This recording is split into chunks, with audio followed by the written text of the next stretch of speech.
Welcome. You're listening to the Gideon Warrior Radio Network. Look for us on TalkShoe.com. Type in keyword Gideon Warrior Network, and you can find us and other Israelite speakers at ChristianAmericanMinistries.com and AngloIsraelTruth.com. Please remember, your free will gifts and offerings help us to continue laboring in the vineyard. Please consider visiting our support page. We thank you for visiting our network and sites. It is our prayer you'll be edified by them. Here's the message, and thanks for listening. This is Part 9 in America's Constitutional Idolatry. In Part 8, we briefly summarized the steps of the propaganda to worship the idol, the statutes, the judgments, and the ordinances, if you will, for worshiping the idol. I briefly took us to an understanding of the Federalist Papers and how the Federalist Papers were used to promote the propaganda of how the form and function of the idol was to operate, and that is the idol, the Constitution. In this Part 9, I believe I'll subtitle the message, The Idol Prevails. To begin the message, I'd like to take us back to chapter 8 in 1 Samuel, and I'm going to begin with verse 10. And Samuel told all the words of the Lord unto the people that asked of him a king. And he said, This will be the manner of the king that shall reign over you. He will take your sons and appoint them for himself for his chariots and to be his horsemen, and some shall run before his chariots. He will appoint him captains over thousands and captains over fifties, and will set them to ear his ground, to reap his harvest, and to make his instruments of war, and instruments of his chariots. And he will take your daughters to be confectionaries, and to be cooks, and to be bakers. And he will take your fields, and your vineyards, and your olive yards, even the best of them, and give them to his servants.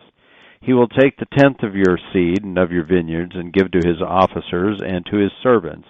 And he will take your men servants, your maidservants, and your goodliest young men, your asses, and put them to his work. He will take the tenth of your sheep, and you shall be his servants. And you shall cry out in that day, because of your king, which you shall have chosen, and the Lord will not hear you in that day. End the scripture. All right. Now, in Part 8, we concluded and summarized at the very end. I believe it was May 29th, 1790. And it was just 1 year earlier in 1789 that the Constitution was ratified and Washington was sworn in as president. John Adams as vice president. So here we are now in less than 6 months after this has occurred. Secretary of Treasury, Secretary of War, Attorney General, the U.S. Army, the federal district courts in each state, and a Supreme Court were all established.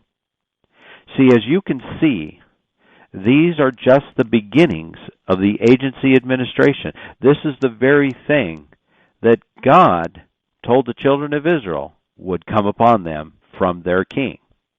Now let's look at a little bit of the early history real quick, just arising out of these various agencies. Secretary of Treasury Alexander Levine Hamilton, he wasted no time. He began by monetizing the debt.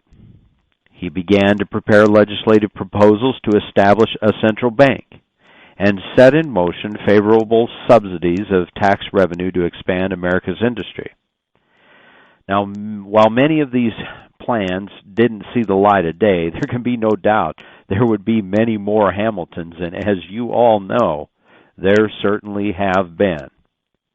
Although by 1795 Hamilton did resign his position, Hamilton's plan to redeem at full face value the bonds and drafts issued to the suppliers and soldiers for the War for Independence was leaked. Yes, leaked.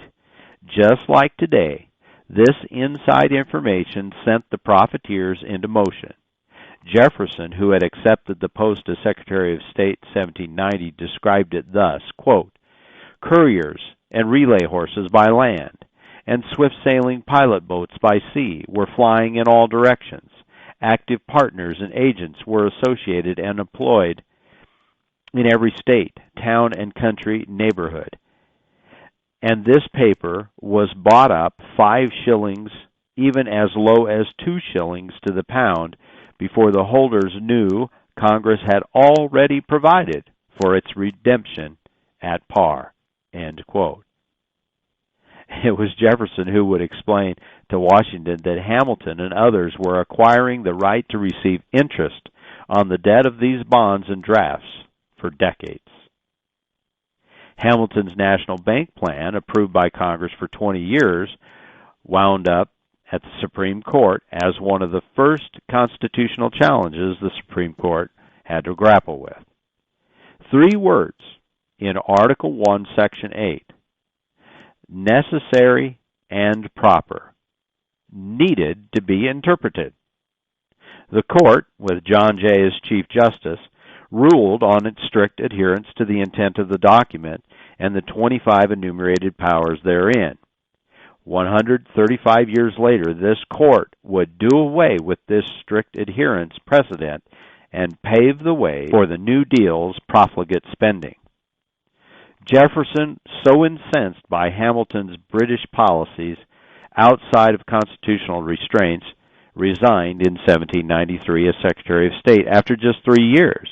I want you to remember that now. Jefferson, an ardent proponent of this American Constitution, resigned in disgust because of one man and his view on policy and constitutional liberties available in the document regardless of its original intent. Additionally, I want you to consider, why wouldn't Jefferson fight for the document and seek to remove Hamilton? Well, the answer is there's no mechanism other than impeachment, but this is only for times of not so good behavior. Unfortunately for Jefferson, Hamilton's adultery would not hit the press until 1797, 2 years after he resigned. Of course, that little indiscretion that he had would certainly not be any grounds for removal today. So already, because of the corruptness of one man attempting to pervert the Constitution's professed intent, Jefferson quits and goes home. Now, don't misunderstand. This is not just some abject condescension as somebody, playing Monday morning quarterback. He will be called on again to fight as a nominee for president. Now, at this time, political parties were already beginning to grip the nation, in spite of Washington's farewell admonition to avoid them, and indeed, Christ warned that a house divided cannot stand. Matthew 12:22-28. Speaking to the issue of parties and compensation for office holders, Franklin put the issue out in the form of a question and then provided the answer. Let's look at what he had to say from the Annals of America. Quote, "What kind are the men that will strive for the profitable preeminence through all the bustle of cabal, the heat of contention, the infinite mutual abuse of parties, tearing to pieces the best of characters? It will not be the wise and moderate, the lovers of peace and good order, the men fittest for the trust. It will be the bold, the violent, the men of strong passions and indefatigable activity in their selfish pursuits. These will thrust themselves into your government and be your rulers, and these too will be mistaken in their expected happiness of their situation, for their vanquished competitors of the same spirit and from the same motives will perpetually be endeavoring to distress their administrations, thwart their measures, and render them odious to the people." End quote. Now, if that quote from Benjamin Franklin, the 80-year-old in the room, if you will, this was not in the room there, but think of that quote in light of what is happening today. We have seen these two political parties do exactly that, is that certainly we see it from one party more significantly than we do from the other in terms of how he says this. These will thrust themselves into your government and be your rulers, and these too will be mistaken in their expected happiness of their situation for their vanquished competitors. In other words, the other party of the same spirit and from the same motives will perpetually be endeavoring to distress their administration, thwart their measures, and render them odious to the people. And that's exactly what we're seeing today, is not the Republican candidate and the Republican Party constantly being made to be perceived as odious to the people, to thwart the measures, to distress their administration. So certainly Franklin had a window piercing into the current state of this constitutional government and this party system alive and well in America today.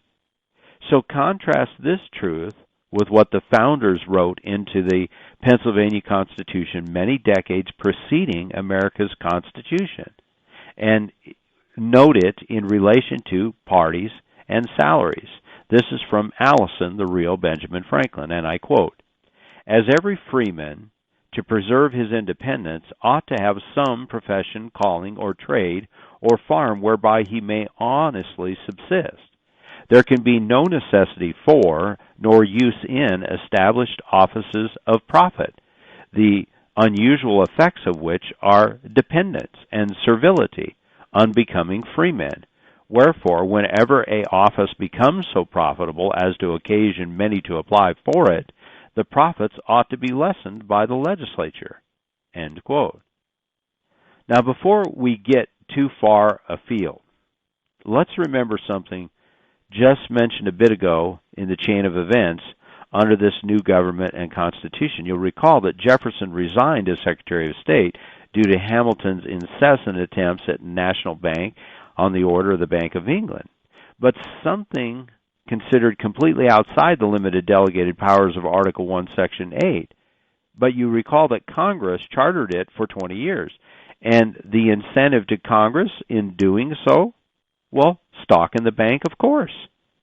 Hamilton, a man unable to escape the attractiveness of bribery and corruption so prevalent in England government and throughout creation's historical record, but as in the days of Samuel, 1 Samuel 6 and 8, when justice is perverted, men either stay disposed to suffer while the evils are sufferable, or they seek to alter or abolish this form to which they are accustomed, as was recognized in the Declaration of Independence. In Samuel's day, they sought a king. In colonial America, they sought a constitution. But the Constitution was wholly inadequate to restrain the unbridled passions of men, one man, or a king, just in the same way that God had warned. And such was the case of the National Bank with its newly authorized authority to issue currency. Issue it did, until the flood of this paper currency was far more than was able to be redeemed by gold and silver available. Jefferson quipped, quote, "The bank is so firmly mounted on us that we must go where they will guide," end quote.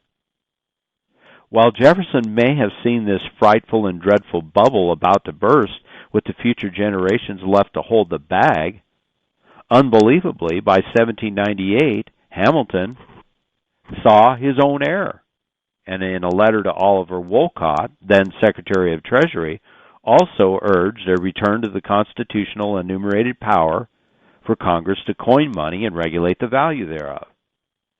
A currency based on the long-standing history of value, gold and silver. However, would such a bank or financial congressional constructed entity be any better? Congress, therefore, would not terminate its existence or function before its 20-year term had run. Now, even though Jefferson had professed these understandings, some might even profess religious or virtuous views, and in spite of the, quote, intense study of the ancient principles, end quote, the ancient principle of usury, as taught throughout Scripture, Exodus 22:25-7, Leviticus 25:35-7, Ezekiel 18:3, Deuteronomy 23:19 and 20, Psalms 15:5, Isaiah 24:1-3, Jeremiah 15:10, just to name a few, they somehow yet remained elusive.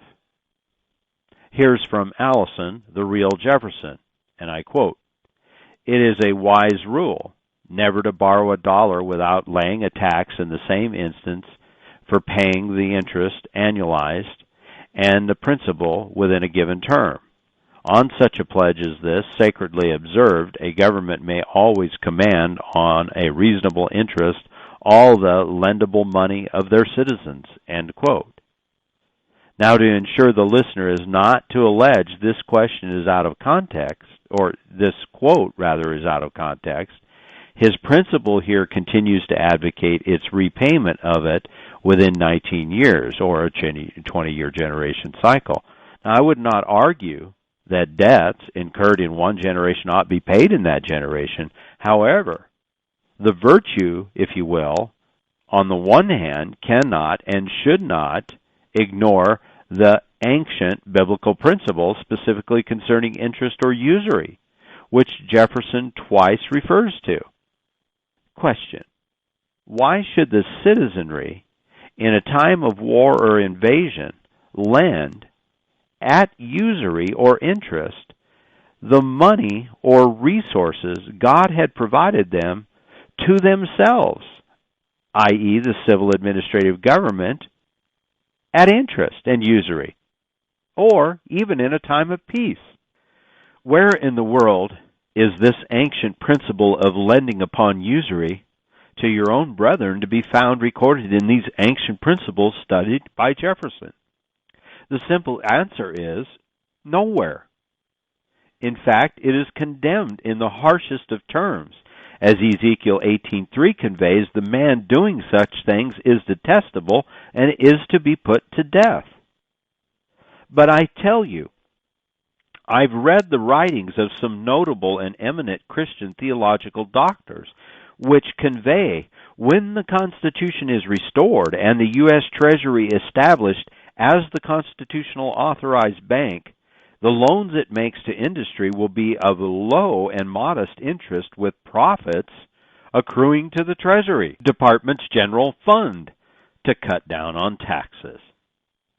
Excuse me?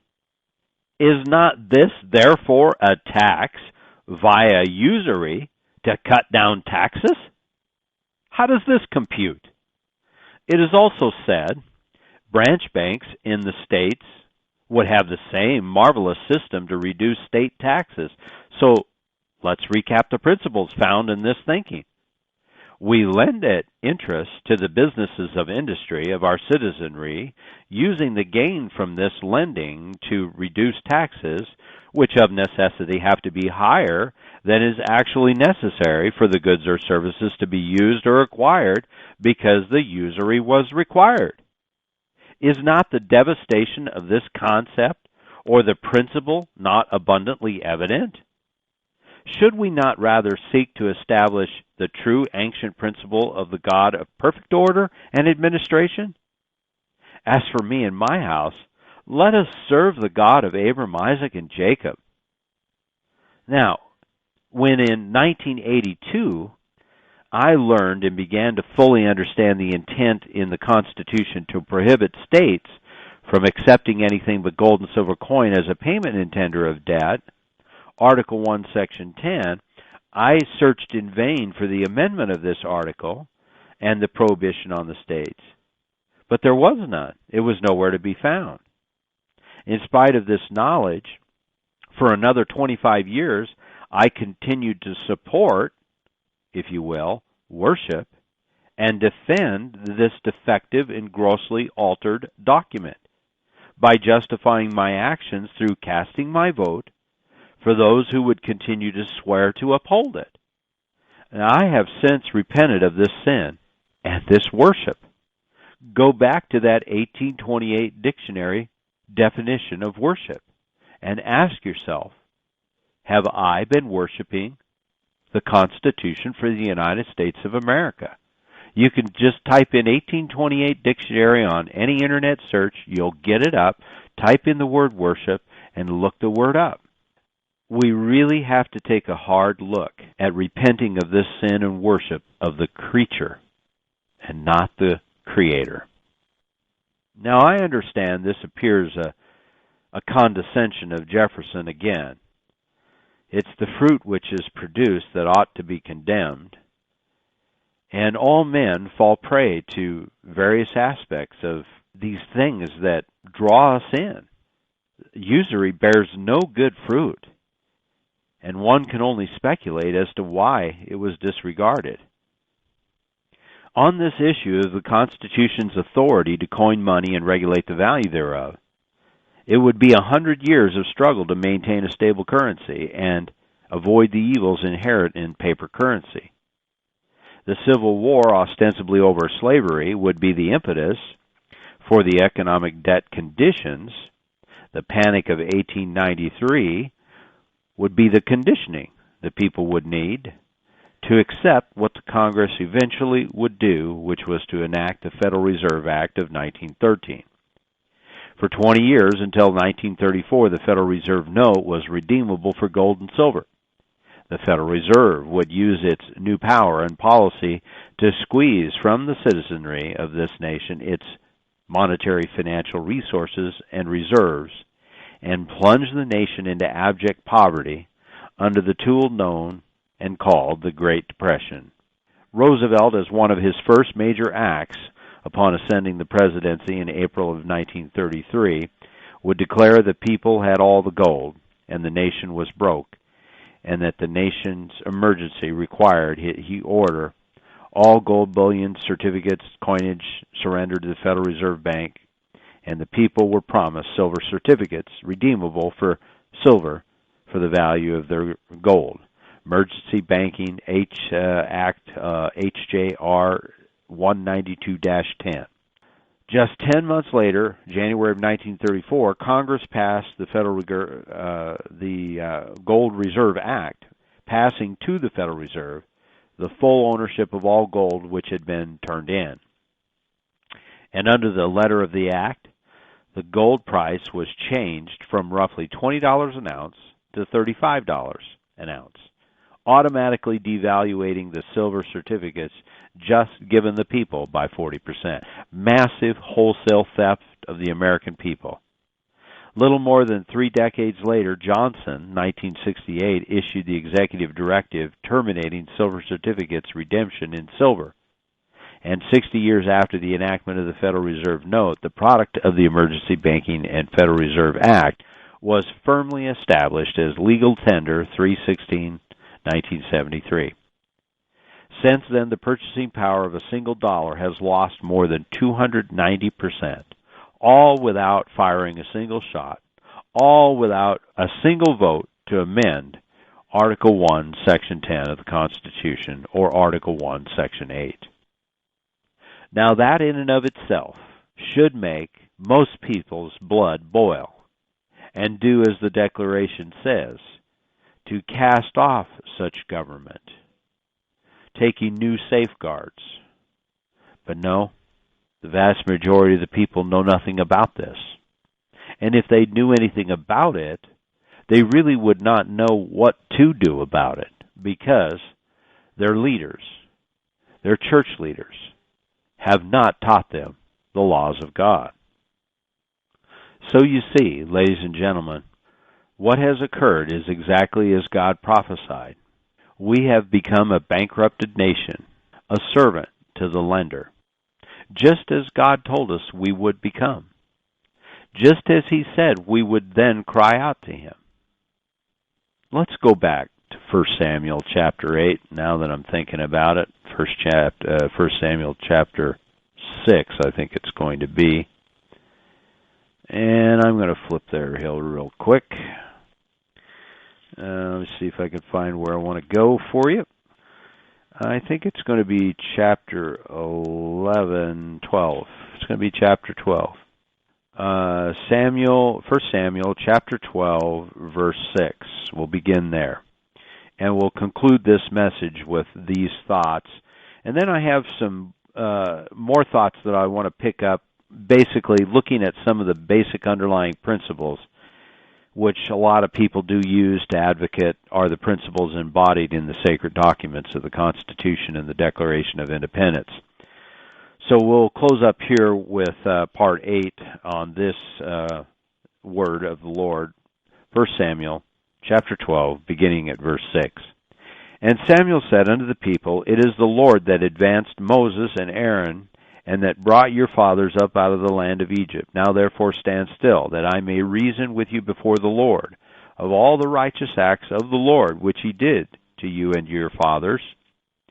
When Jacob was come into Egypt, and your fathers cried unto the Lord, then the Lord sent Moses and Aaron, which brought forth your fathers out of Egypt, and made them dwell in this place. And when they forgot the Lord their God, he sold them into the hand of Sisera, captain of the host of Hazor, and into the hand of the Philistines, and into the hand of the king of Moab, and they fought against them. And they cried unto the Lord, and said, We have sinned, because we have forsaken the Lord, and have served Baalim and Ashtaroth. But now deliver us out of the hand of our enemies, and we will serve thee. And the Lord sent Jerubbaal, and Bedan, and Jephthah, and Samuel, and delivered you out of the hand of your enemies on every side, and you dwelled safely. And when you saw that Nahash, the king of the children of Ammon, came against you, you said unto me, Nay, but a king shall reign over us, when the Lord your God was your king. Now therefore, behold, the king whom you have chosen, and whom you have desired, and behold, the Lord has set a king over you. If you will fear the Lord, and serve him, and obey his voice, and not rebel against the commandment of the Lord, then shall both you and also the king that reigns over you continue following the Lord your God. But if you will not obey the voice of the Lord, but rebel against the commandment of the Lord, then shall the hand of the Lord be against you, as it was against your fathers. Now therefore stand and see this great thing which the Lord will do before your eyes. Dropping down to verse 19. And all the people said unto Samuel, Pray for thy servants unto the Lord thy God, that we die not, for we have added unto all our sins this evil, to ask us a king. And Samuel said unto the people, Fear not, you have done all this wickedness, yet turn not aside from following the Lord, but serve the Lord with all your heart.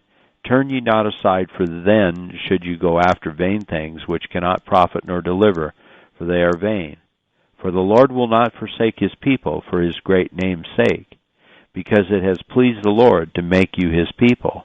Moreover, as for me, God forbid that I should sin against the Lord in ceasing to pray for you, but I will teach you the good and the right way.